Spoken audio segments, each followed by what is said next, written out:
It's the 8th of July 2014. This is the audio podcast, episode 121, Sushi Send Control. Yes, we're back. We had a week off, but that's Scott Hewitt. I'm Sam Freeman, and Adam Yant's here as well. And we have a special guest and a full of news and reviews and interviews with Plunder show this week. Indeed. In fact, today is probably one of the most varied shows that we may ever put on the audio podcast. Before we get started, don't forget you can get the audio podcast through iTunes, Gpodder, Stitcher. There's probably another one there. I can never remember all of them. And you can contact us through Twitter at the audio podcast or email. That's show@theaudiopodcast.co.uk. And what about the notes that we follow? You can get this week's notes at theaudiopodcast.co.uk/show/121, where you'll find all of the links and pictures of the things we're talking about and stuff like that, which is all good. But with no further ado, we should get straight into the interview. This week, we are greatly honored to be joined by Samuel Verburg, who is one of the creators of the soon-to-be-announced Kickstarter, which is Tuna Knobs, but has already been making a whole load of noise. It's a really great idea. So could you tell us a little bit, Samuel, about what Tuna Knobs actually is? Tuna Knobs is a way you can control music apps on an iPad. It is actually, it works the same way as a stylus, but the shape is different, allowing you to control well, anything really, any music variable you could create, automate normally, but then on a screen, on a touch screen. So you have the versatility of an iPad, but the controls of true hardware. That's the idea. And actually, yeah, I spotted this last week, I think, and I don't know if you were already talking with Scott beforehand about coming on the show.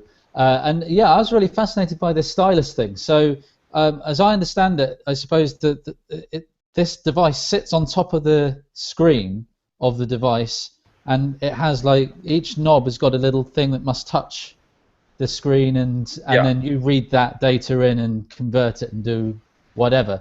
So I think that's a really good idea. I think that's a great way of transmitting the motion sensing through to the device.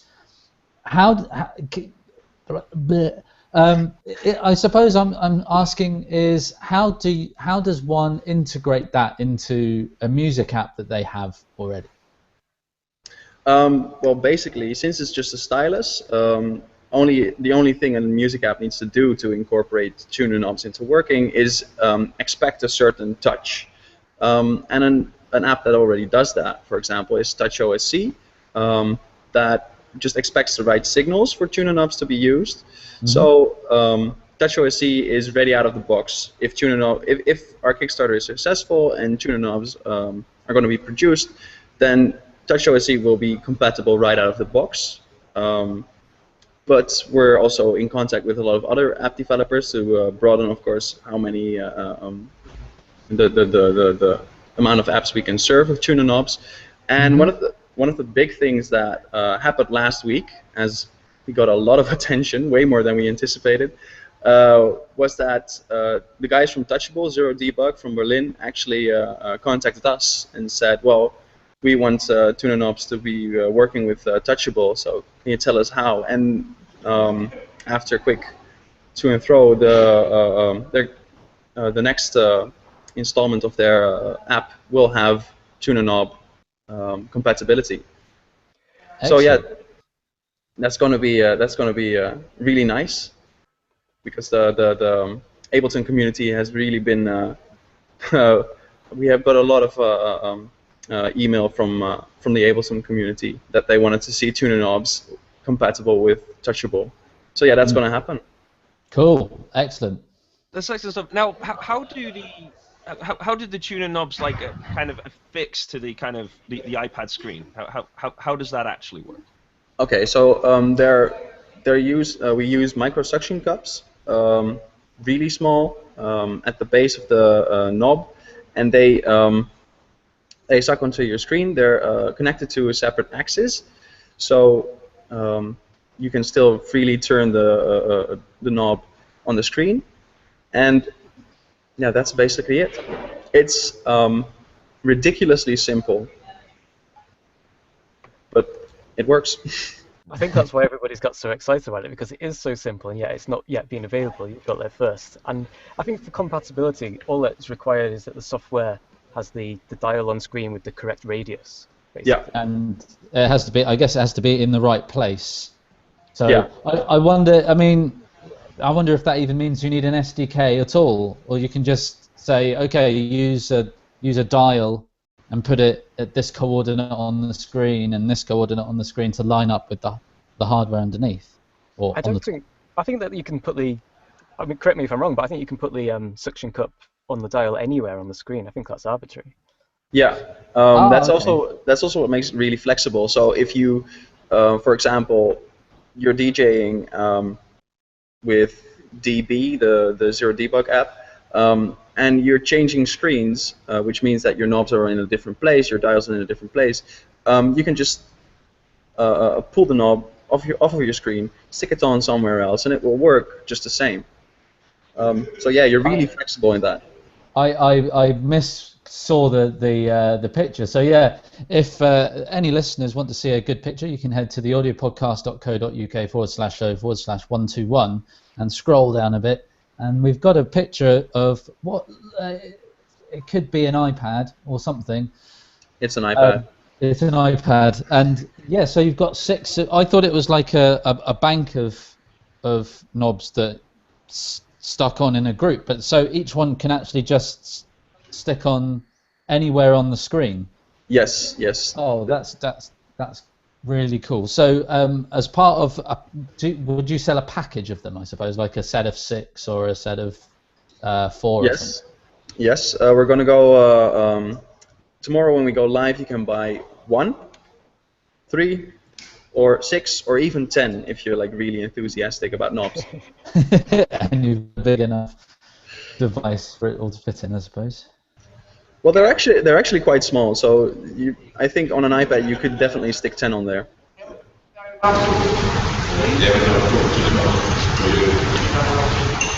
So if I could ask, just as we're talking about this idea of scope, is that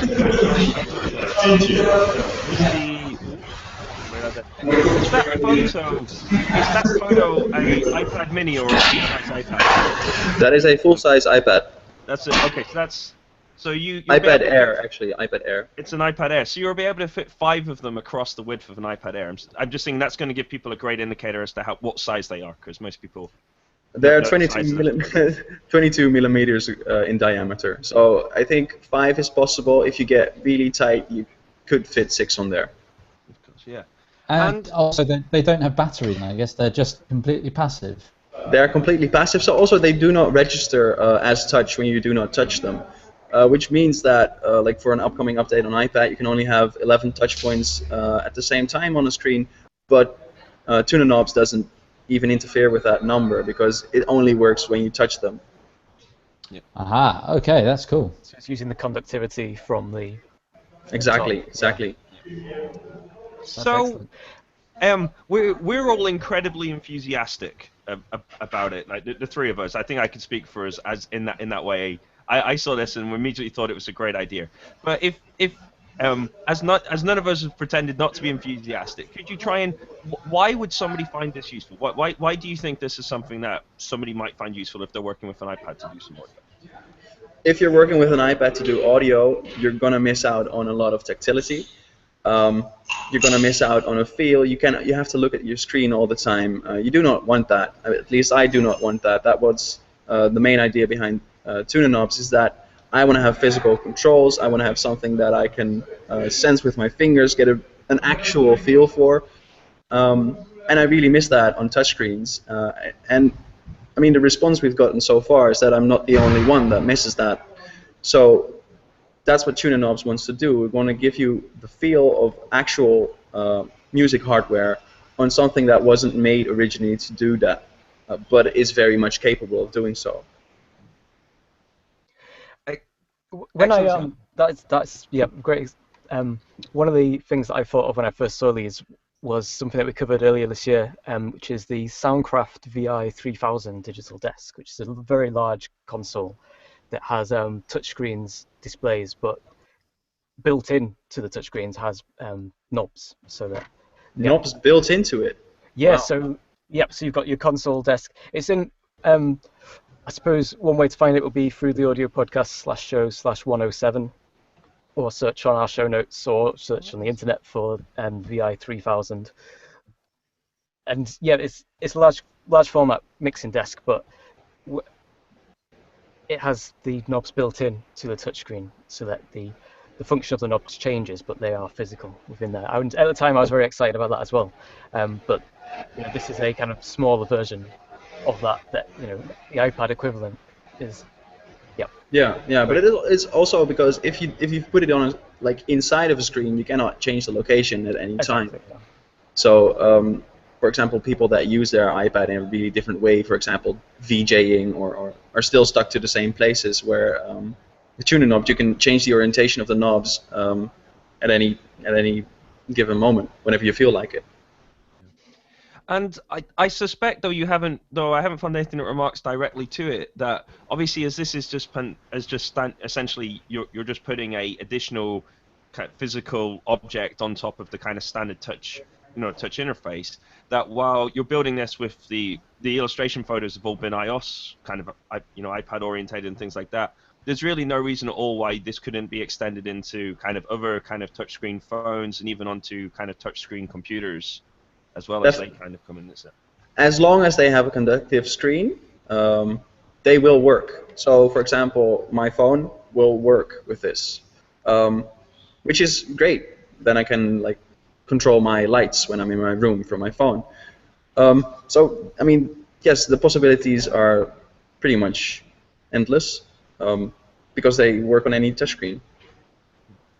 So, if we'll get some details about the Kickstarter in a second, because I think a lot of people are going to be really interested in that. But I just want to, it's nice to try and tease a little bit into the future, perhaps. But are you thinking that this could be the first of maybe a couple of things? Could there be a tuner slider or something like that in the future, do you think? Or?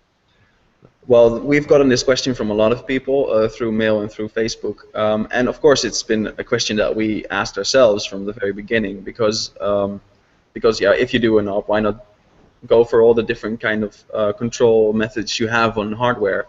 Right now, we're sticking just to the dial control, since we feel that is the most. It's also the most space effective of all controls, so you can get the most out of your space. But yeah, of course, we're going to look into that. But right now, we're only focused on the tuner knobs. But the possibilities are out there, and we're definitely going to look into that once we've had this Kickstarter. But for now, it's only this. We want to do this absolutely right. Excellent stuff. Cool. So finally, can you tell us about the details of the Kickstarter then? If I understand correctly, it's due to start tomorrow. Yes, I think for you that's going to be 4 p.m. Yes, that's right. Yeah. So yeah, then we're going to launch. We have some awesome early bird things going on. I don't know whether you already noticed, but the first 50 knobs are going to go away for €1 each. So that's going to be a bit of a race to get there. I think so. Yes. What's the normal? What are the other tiers that you're going to do within the Kickstarter? Okay, the normal price for one knob is going to be €11, and then we have packages which are just multiples of that price. But every time we have early bird specials for about they're €2 cheaper than the normal ones, which of course racks up if you get more knobs at the same time. Mm-hmm. And then we also have a fan package, which consists of 10 knobs, 2 carrying pouches, stickers, a shirt, a Polaroid of us packaging your package, and I think even did I mention the T-shirt? No, oh, fantastic, fantastic. You see, this is what we love about Kickstarters. We love the extra things you can get. It's that's the. We're gonna expand on the extras. I mean, looking at the response we've gotten so far, we are actually quite confident that we're gonna make our goal, because it's quite a low goal actually. What is the goal that you have? The goal is 12,500 euros. Okay. Yeah. Oh, I think you'll get that. Yeah, I'm pretty confident too. So of course we're looking into stretch goals, looking at what's possible. And I cannot tell a lot about this because, of course, we want to get all the people all excited when we're low on on the buzz, so to say.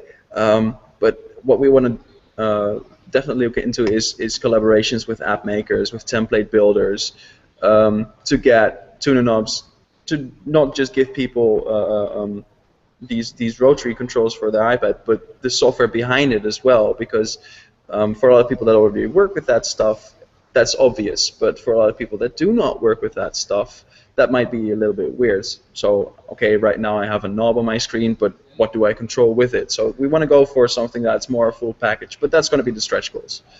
And of course, that's only if we get the money and get there, but we're confident that we'll get there, so we're definitely making plans.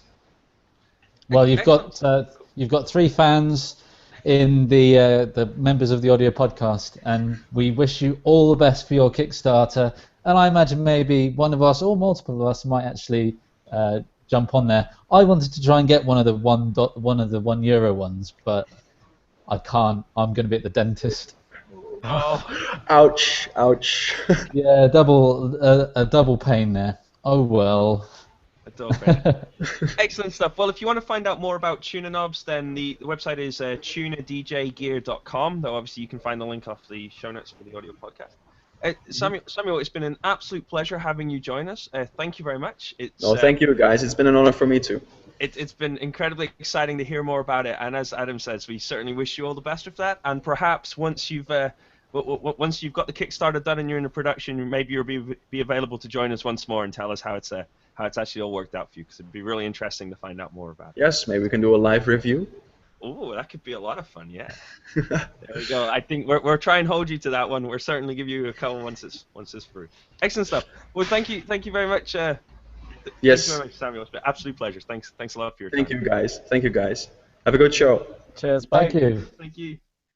So there we go, another high-quality audio podcast interview, and that is right on the money the day before the Kickstarter.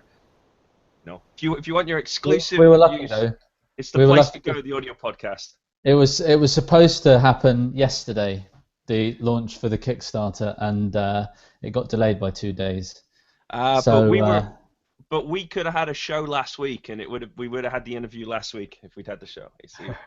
Yes, that's we true. were on the money this week.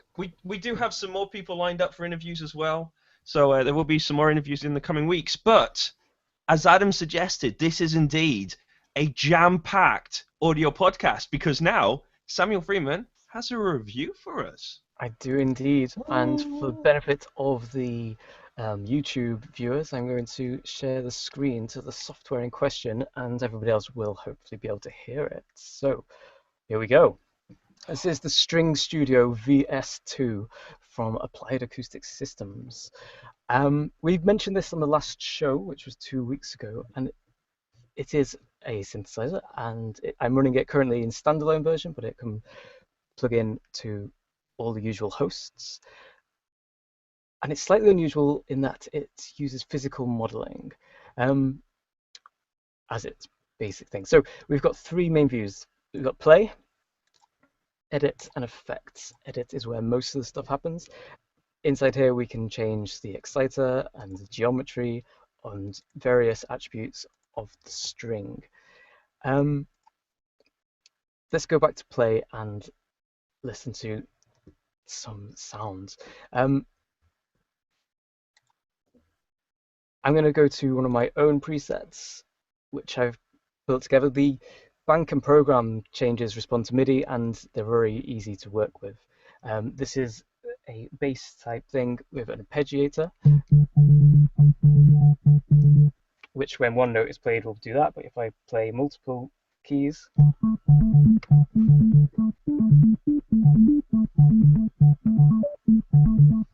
etc. I could have that on latch, but I think I'll leave it for now. And to show the versatility, switch to this kind of almost piano-like tone with effects. In the exciter here, we can see it we're playing with a hammer on the top, and we can change the stiffness.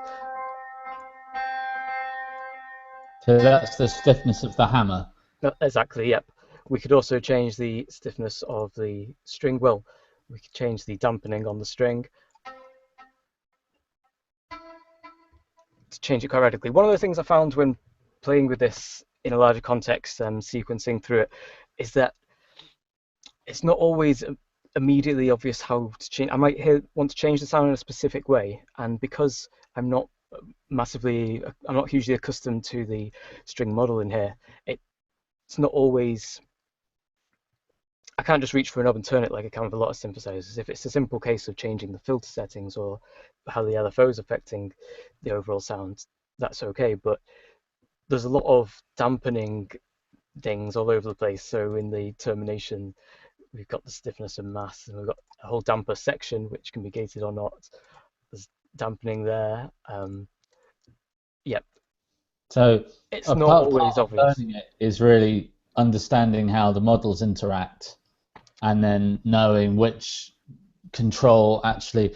I've had similar problems with some of the physical modeling things they have in Logic, particularly the organ they have, where they try to recreate all of these sounds of an old scratchy organ, and most of the time I don't want them, and it takes me about 5-10 minutes to find the right dial to turn off, because it's all about finding the right way into the model. So I suppose this is kind of like that.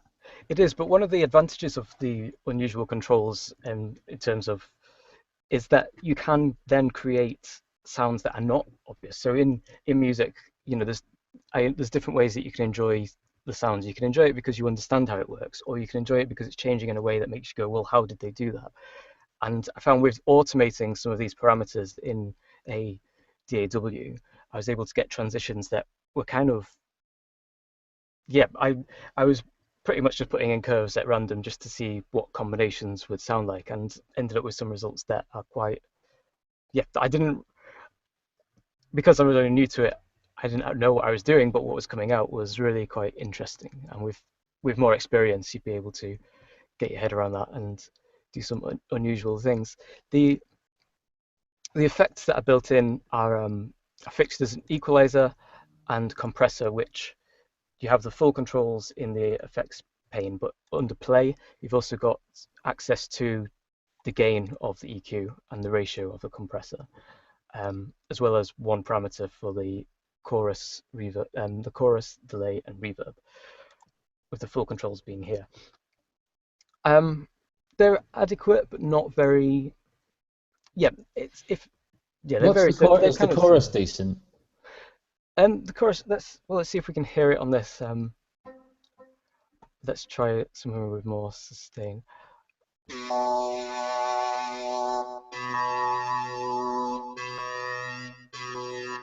It's not very obvious on that sound, is it? Oh well, the mix is off on the chorus. See, I'm pointing at the screen, but you can't see where I'm pointing. I can now. Okay, I've switched it to one where we've got more mix there.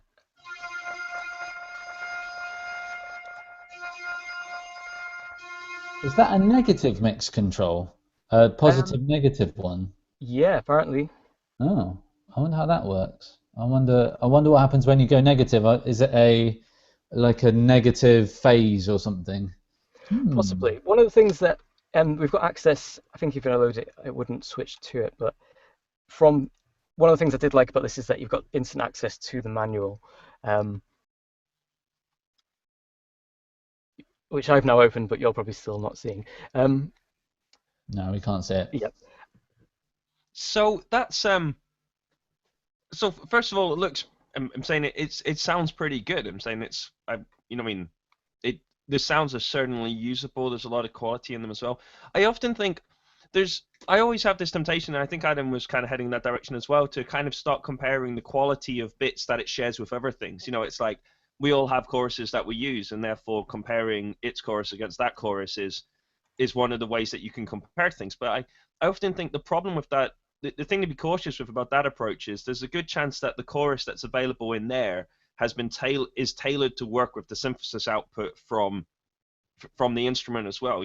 There's always that tailoring and the polishing of things, and as a consequence, you don't necessarily, it's not really appropriate to do a comparison between the two of them, because this one is designed to augment the synthesis output as opposed to treat of a material, and as a consequence they will have made decisions in the design to achieve that kind of thing there as well. That's true. I think with a product like this, a lot of people sometimes, the really interesting thing for me, and it was interesting to hear Sam talk about the use of the automation to explore this idea, is the fact that you can get you can create things that aren't actually kind of readily available. I'm saying in this day and age of huge sample libraries and massive amounts of memory and storage available, like if you want really authentic if you want an incredibly authentic instrument sound, then you could just get a sample library of one and be done. That's a practical approach to take to that. But still, these kind of physical modeling kind of systems are incredibly exciting for that moment when you think to yourself, wouldn't it be really nice if I could make the violin body become larger as I play it, or change the size of it, or have the string tensions adjust and things like that as I'm actually playing them. And it's those distinctive, unique kind of features you can get through a modeling behavior, through synthesis and modeling, as opposed to through sampling, that I think makes it really exciting. I think that was always the promise of virtual analog there, which is a kind of physical modeling. It's not physical modeling at all, because there's no physics. So that's just modeling. That was always the promise of physical modeling. I remember back when I really got into music tech, and I went to college doing music technology, and they had the Korg Z1 synthesizer, and that was the whole point, was that you could dial up a kind of instrument and then turn it into something that couldn't ever exist, a super instrument, an instrument that could only be generated by this thing. And that was at a time when hard drives weren't as big, and maybe memory wasn't as large. So being able to do really high quality stuff using sample banks was less possible. You'd have to have a really high-end machine to be able to do it. And physical modeling, if you had the right kind of ASIC chip within a specialist bit of kit, you could get away with a decent physical model. So it's interesting, though, in the intervening time, how we've got more hard drive space, more RAM in the computers. So that's guided us more towards really high-quality sample banks, and physical modeling has been left behind because maybe it's just a bit too complicated to get those little details. Sam, how did you find the models? Did you think that they sounded really good, kind of just as a baseline? Yeah, again, it took some getting used to. Some of it's really intuitive, like the body, for example. You can choose between the shape of the body, and this slider at the bottom, immediately, it's TSMLH, which for some reason I immediately interpreted as tiny, small, medium, large, and huge. That's what I've done. Yeah, and comparing that to the manual, that is what it stands for. Yeah, it's really good. The kind of a guitar type body really extenuates the bass, and you can kind of tune where it becomes resonant. That kind of thing is very convincing. With the exciter and the string settings, although you can get very realistic sounds, what's interesting about this as an instrument is not so much its ability to accurately recreate physical things, is that using the algorithms that do describe that, but then taking it to extreme settings, you can create really unusual sounds and highly synthetic sounds that are not obviously string model based, but are nonetheless musically useful. But yeah, I've kind of said a couple of things that are good about the manual, which is a lot of things, and it goes into a lot of detail about how different aspects of it work. There's lots of diagrams that kind of go beyond just how the instrument works to kind of the general theory behind what's going on. But there are some omissions. For example, with the LFO, under the wave shape, there are a bunch of different things, including one called glitch, which I found I liked the sound of, but it's not described within the manual. It describes the two random options, but it doesn't actually say how that works. So there's some omissions in there. It can be faulted, and again, the LFO is you can only route that to certain parameters within the synth, and for any more advanced modulation, you would use a host application or MIDI input. But yeah. Okay, Sam. So it's crunch time.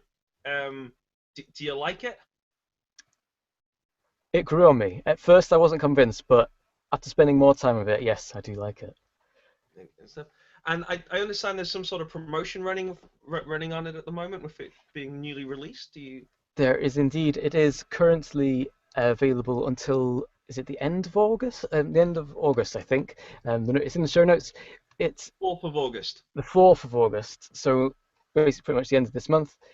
It is available at 25% off, which makes it 89 euros, I think, or is $89.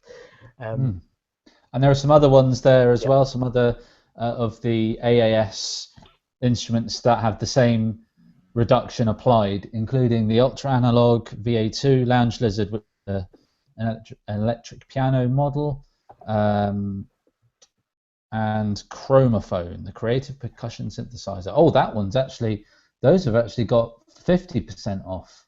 Oh, decent. Did you say 25%? Because I'm at their website and they've got 50% off. Oh right, yep. Sorry, there you go. I missed it. It's 50% off. I'll have to change that in the notes. Yeah, 50% off the instruments, 25% off the sound banks. Yes. Look at it.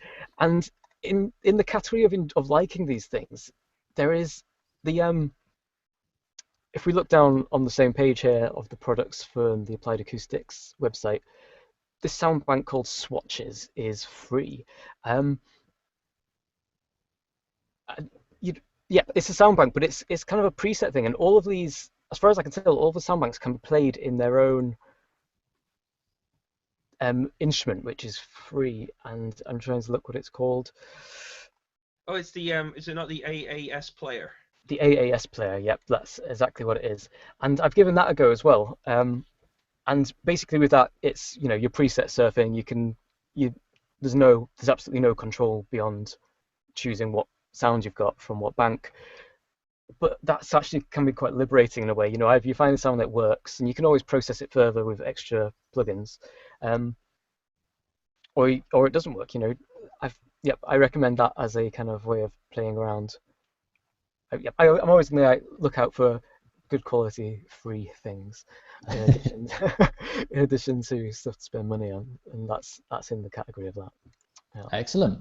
Excellent stuff. So that was String Studio VS2 from Applied Acoustic Systems, AAS, and they've got a promotion running on pricing until the 4th of August there, so that's pretty awesome stuff. And Sam, I think in summary you were quite happy. Yes. Well, especially at that reduced price, 50% off as it is, I think that, now's the time to go and get it. If you're up for that kind of thing and these kinds of things. So guys, shall we? It seems strange because usually we jump straight into the news, and it's we're about halfway through the show now, and we're just about to start the news. But here it is. Indeed so. So into the news we go. Don't forget you can get the show notes at theaudiopodcast.co.uk/show/121. And don't forget that not all of the news actually makes it into the show nowadays. Because if something comes up and has a date on it and it passes before a show, then it won't actually generally make it into the show. So it's always worth checking out the website. You're basically saying that not all of the world's news makes it into the audio podcast from week Not to even week. all of the audio podcast news makes it into the audio podcast. That's what we're saying. That's what we're saying. What has got into the audio podcast news is this: Android gets audio. Possibly so. So the circumstance is this: a long-standing issue against Android, which was originally started, I think, 2012 or something like that, was a lack of USB audio support into Android. And then, if you want to, there's thousands and thousands of people who have added their online weight to the bug tracker, reporting it as a missing feature. And a couple of days ago, a few months ago, there was the bug tracker had a change added to it from the Android team, which said assigned, and then I think on the 4th of July, if I remember correctly, I think it was the 4th of July, the assigned, there was a new entry on the bug tracker which said released. And if that is now that is all there is, that is the news. But if that is correct, and there's no reason why it wouldn't be correct, what that means is that the Android stock kernel, as released by Google, now has class-compliant USB audio support in it. Wow. And if you go to the link at the audio podcast notes, that's the audiopodcast.co.uk/show/121, and you scroll down to the first item in the news, the link is like incredibly, like, it's not news, it's not formatted, it's just like this mass of monotype text. If you've never seen the bug reports before, it's going to be a bit of a shock, yeah. And it's at the very bottom right now, at the very bottom of the bug report is the released statement. Now, just so people are clear, what does this actually mean? It means, in real terms, right now, it means very, very little. This is the Google stock build. And even a Nexus device, even a Google branded phone will not be immediately receiving this. So for anybody who's running on a Samsung or HTC device, this is not something that's about to appear tomorrow. And to be perfectly honest, Android has a tendency of leaving phones behind as opposed to trying to keep them running as iOS. So there's a very good chance that you will never be able to plug a USB sound card into your phone. On your current device. On your current phone. What this does mean, though, is that over the next time that Google do a proper Android release onto the next version up, then from that point onwards,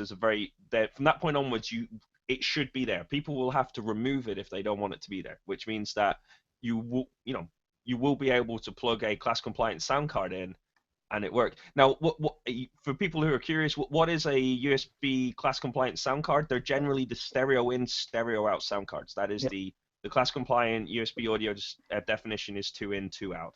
That's what it is. Things like those little Presonus blue boxes that I raved about a couple of months ago. And it's that kind of thing. It'll say if you go to the web page for the box you've got, it should say whether it's class compliant or not. But yeah, they tend to generally be the stereo in, stereo out one. So that's good. That means that Android people can finally get good quality in and out into their devices over the USB channel. So fantastic. Well, when you say finally, you mean could potentially at some point in the future? Yes. I didn't caveat that. Good point, Scott Hewitt. Now, staying on Google, it seems that they have bought a music streaming service. Well, they've probably bought loads of them, but they've bought a particular one. Is this pronounced Songza? Indeed it is, yes. Yeah, so, and what's the difference? What makes this one special? Why did Google buy this one? It's related to the human curated playlists, I think. So instead of having everything in terms of recommendation running on algorithms alone, they combine data points about the user and the time with human curated playlists in order to serve up music to listen to. So it's a slightly different thing to Spotify. It's not as algorithmic.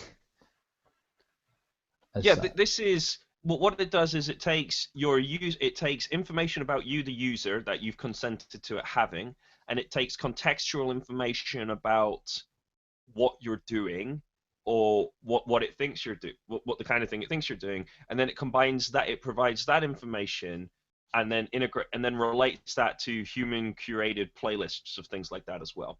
So it could potentially do things like, say, if it's your birthday, do different things, give you something different based on it being your birthday. Or if you're commuting to work and there's a really bad traffic jam, it could automatically switch you on to something a little bit more relaxing. Like it could have those things, and you can see why this is a perfect, as I described those things, you can, the minute I read this thing, I was like, this is a great purchase, because you can see how that would integrate with Google Now, Oh, the Google well, Now services that they you can already see have. how that would fit in with Google itself. I mean, Google is basically a pantheon of context-aware type technologies, really, isn't it? That's what their web is basically built like that. Yeah. And the other interesting part of the story is that Google were apparently hoping to pay about $15 million for it, and there is rumor that the price did go up significantly. But obviously, in comparison to the last company who bought a streaming music service, that's a Yeah, pretty but good deal. no, wait, but that company also got headphones as part of the deal. So, yeah, it's not quite as straightforward as. But yes, it's a large. How much was the Apple Beats? Was that 2 billion? No, it's like three, wasn't it? 3 billion as Yeah. compared to something more than 15 million. Yeah, okay. But if I haven't actually tried Songza. I have to be perfectly honest. It is available on Android in the Play Store right now, so you can go give it a try if you want to. Um, you know, there's things about it that are kind of interesting. I've tried a lot of the algorithmic music services and been disappointed by them all. Um, but and that has an awful lot to do with the way that I like to listen to music, and perhaps I'm incredibly unusual in the way I like to listen to the way I Well, like to listen to music and stuff. But I don't think I particularly am, and I just think it's really, you know, it's really hard to get the algorithm right, which plays you the right songs repeat and with enough repeats, because I like to listen to the same music, you know, over and over, and at the same point I like to hear loads of new stuff at the same time as well, and it's really hard. You know, I mean, I've never found a service which has managed to get that right, managed to work out what song I want to hear lots, and which songs I don't want to hear. I only want to hear once, and well, of that's course, what listeners must remember is that what Scott was really looking for was an algorithmic music service, i.e., a service that generates music algorithmically, and you never know what's coming because it's all brand new and unique to his ears. So maybe one day that's Google will actually create something like that or buy something like that. But yeah, just pointing out there are different ways of of I can't think of the right word now. There are different ways of um, getting the meaning from algorithmic music service. So let's move on, guys. Let's move on to amps, amp modeling. Yep, there's two similar products in the news this week. This is the first of them. This one is from Audio-Technica, and it's called ampLion Pro. And this is a product. Rah, indeed, it's been it's an update to an existing thing, but it's it's there. It's available. It has lots of preamp models, power amp models, speakers, and microphones, and it's got the usual kind of position your virtual microphone in front of your virtual amplifier settings and stuff. But the interesting thing that caught my eye about it is that it's also got a track player built in, so you can play your own demos or other songs that you want to play along to, and you can control the speed of it if you're learning. And it's also got a recorder, so you can record your guitar in and then play back that recording whilst tweaking the amp settings and stuff, which I think is a nice feature to have built right in there without having to mess around in DAW. And what is this for? Is this an effect or is this or what platform? That's what I mean. Windows and Mac I think it's from Vista up and from 10.6 up. I think it runs standalone and as a plugin, presumably VST AU. I don't have the information in front of me right now, but might be something we revisit. Excellent. Of course, the next thing in the news is actually completely connected to our interview with Samuel earlier. So we get to jump that and talk about Egoist. Yeah, Egoist is from Sugar Bytes and is a groove instrument which features a slicer arranger. It's an extension to the bass and beat synthesis engine, and has the effects unit included. requires Windows XP or higher, 10.6.7. Requires Windows XP or higher, or OS X 10.6.7 or higher, and runs the VST, AU, RTS, and AAX on Pro Tools 10.3.5 and up. Excellent. Now, I've got a question for you guys, right? So when you're doing the audio podcast, and we're in the live situation like we are now, how do you get your phone or your tablet to just stay there right in front of you, like it's kind of being held by a kind of stand? Because I have no idea, and I usually just hold mine up like this, and there must be a solution to that. Well, I use a configuration involving blue tack string and toothpicks, but well, I use a spindle of blank CDs, like a 25 stack blank CD spindle, actually, to prop my iPad. There we go. So you guys wouldn't at all be interested in the IK Multimedia iKlip Xpand and iKlip Xpand Mini stands for iOS. Are they just for iOS devices, I think, maybe, which allow you to connect such devices onto microphone stands? Mm. I guess sounds very proper to me. Oh, well, we have to fix that link there as well. From IK Multimedia, they clip on the microphone stands. They just screw on the microphone stands, or they will also screw on. Somebody told me they also screw onto lighting stands as well, which is just a little. If you're into the video world, perhaps you have some lighting stands around as well. Anything tube-like, I think this will fit on. Yeah, music stands, I guess. Yeah.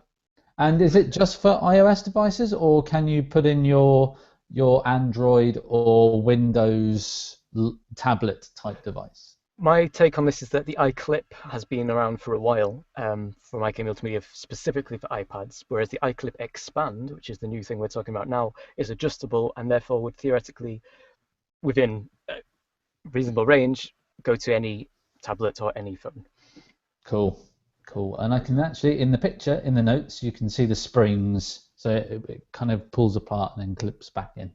Oh, there you go.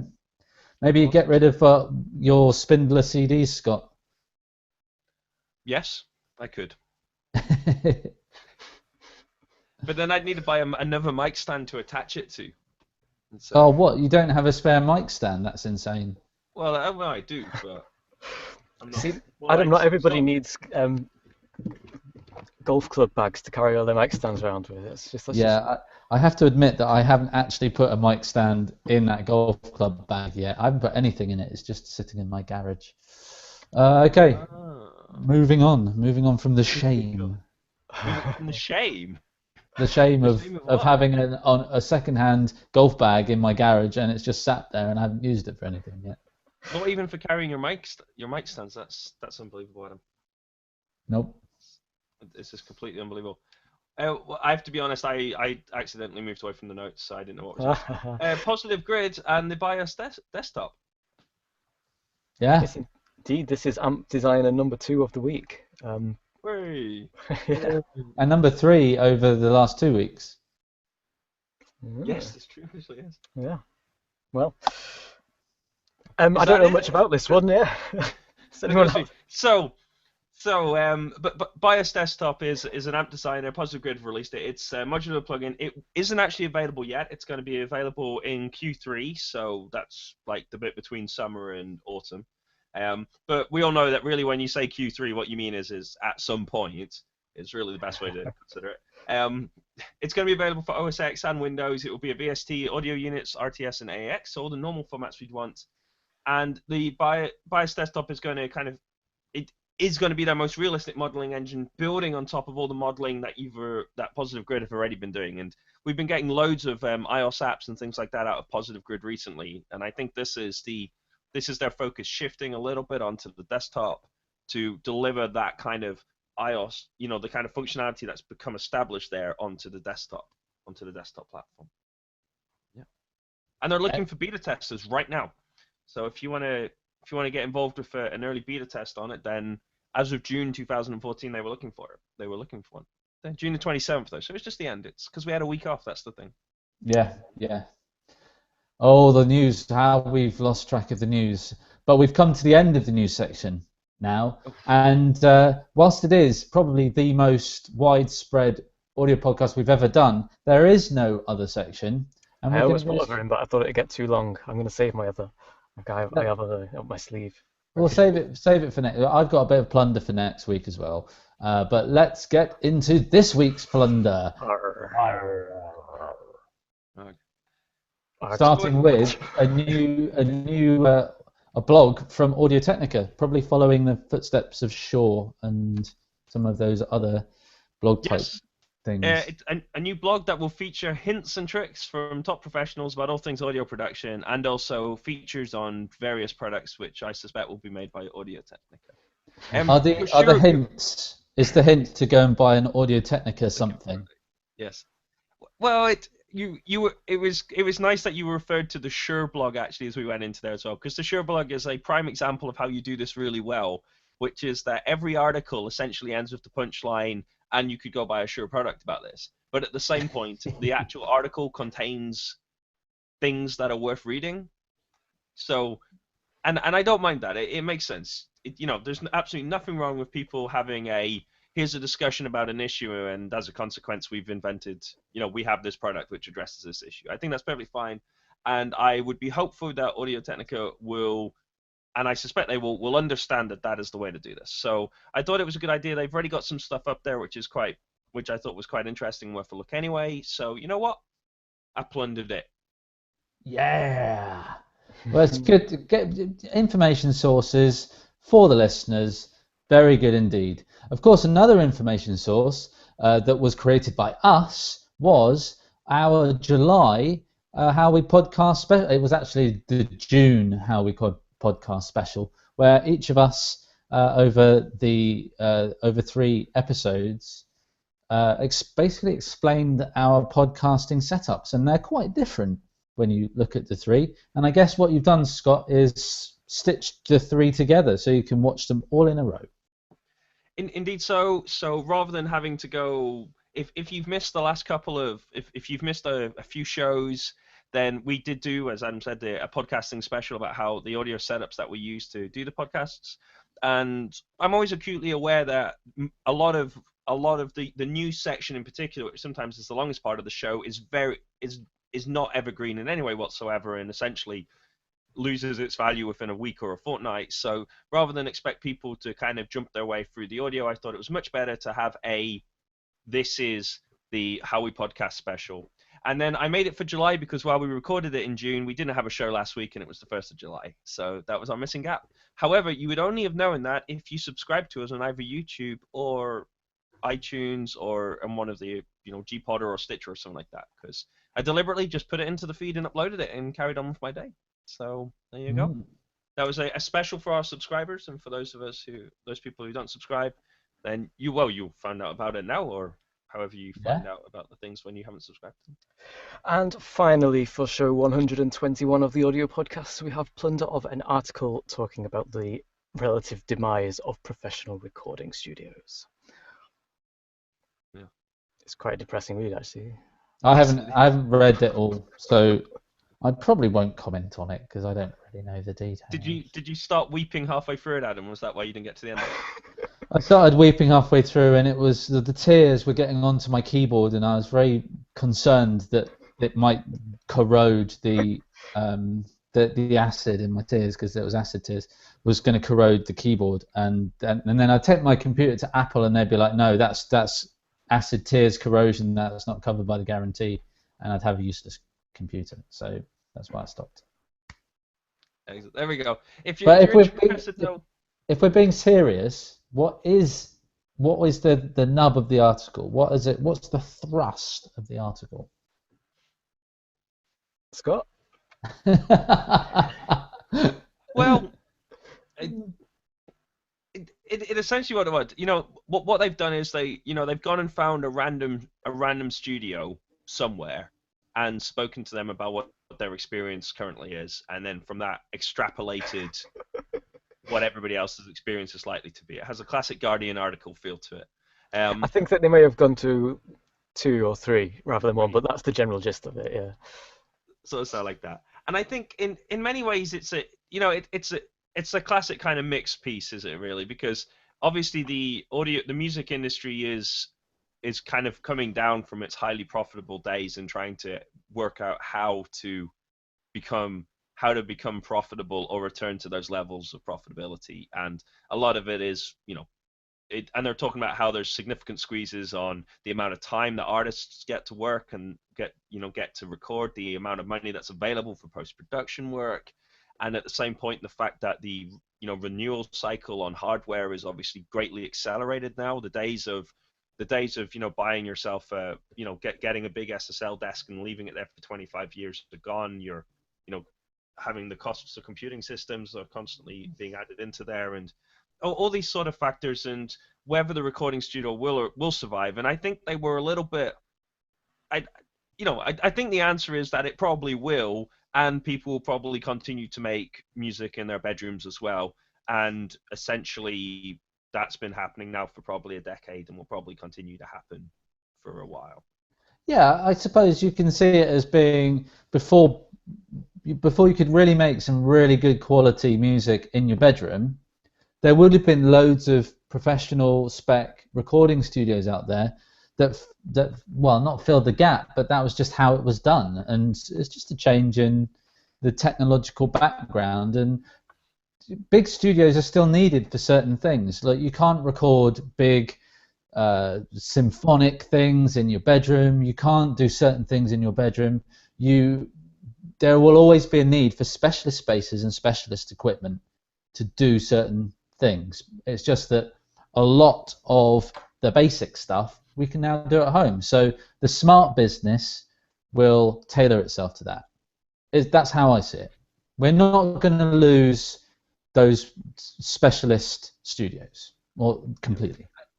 And certainly, and I think the other observation is that they list they talk about a lot of studios that have vanished, and it's quite interesting that there were a large group of studios whose existence was based entirely on the idea of a shared experience, in that somebody recorded seminal album X there, and as a consequence you could go and record you could go record there as well, and that's like, it's the same desk, the same tape machine, all that kind of thing. And our record's going to be as good.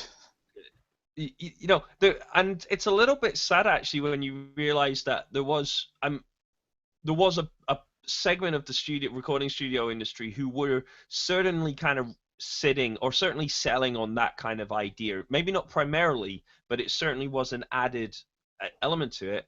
And then when you realize that a lot of that kind of seminal recording stuff is 60s, 70s, you kind of see how, like, the aura of it, not only has the hardware become incredibly outdated, but the aura of the album and of the artist is also going as well. It has also depleted as well, and you see that. I guess Abbey Road is the kind of the one that has done particularly well, but they have done, while they've obviously traded off the associations that they have, they've nonetheless done a lot of renewal, a lot of acoustic redesign, and they've established a lot of other relationships which kind of maintain them and keep them relevant to that point as well. Because I think the thing that's really interesting, Adam, is you rightfully kind of suggested there are some studios will survive because they can do things that you can't do in your bedroom. And it's surprising how many studio complexes aren't.